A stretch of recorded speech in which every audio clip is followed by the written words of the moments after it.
The weight of the golden harvest.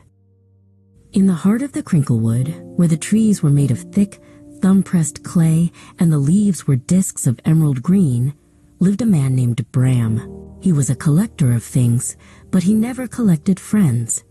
One morning, Bram stumbled upon a tree shimmering with pears that glowed like polished brass. "All for me," Bram whispered. He didn't think of the hungry birds or the deer who relied on the fallen fruit. He pulled a heavy burlap sack from his belt and began to pluck every single pear, leaving the branches bare and shivering. He didn't notice the eyes watching him from the tall grass. A figure stepped from the shadows. It was Runa, the weaver of echoes. She was tall and slender, her hair like spun silver wire, and her cloak the color of the evening sky. "Take only what you need, Bram," she warned, her voice like the rustle of dry leaves. "The things we take without heart eventually take us in return." Bram laughed, a sound like cracking stones. "Old wives' tales," he cried, slinging the heavy sack over his shoulder. He marched away toward his cottage, dreaming of the wealth the golden pears would bring. He didn't feel the sack getting heavier with every step he took, nor did he see the silver threads trailing from his heels. When Bram reached his cottage, he grew hungry. He sat at his wooden table and bit into the largest pear, but as his teeth sank in, the gold turned to heavy, gray lead. The sweetness disappeared, replaced by the cold, hard weight of a mountain. He tried to spit it out, but the weight remained in his belly. Panicked, Bram tried to hide the rest of the pears under his floorboards.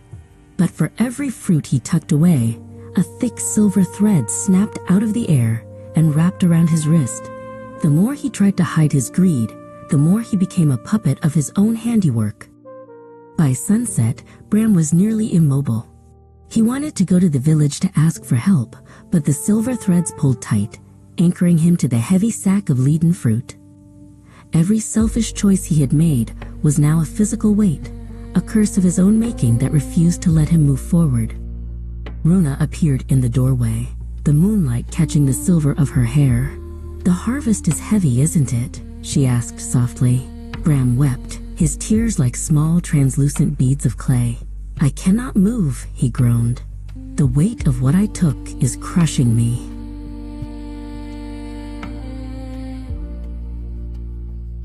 Just then, a young traveler named Olin passed by the window, looking pale and weary. Bram looked at the traveler, then at the heavy leaden fruit. With a great struggle, he reached out and pushed a pear toward the window. "Take it," Bram rasped. As Olin accepted the gift, the lead turned back into glowing gold, and a thread on Bram's wrist snapped. Bram spent the rest of the night giving. By dawn, the sack was empty. The threads were gone, and his belly felt light again. Runa smiled and faded into the morning mist. Bram returned to the Crinkle-Wood, not to take, but to plant the seeds of the very last pear, knowing now that the world only gives back what we are willing to let go.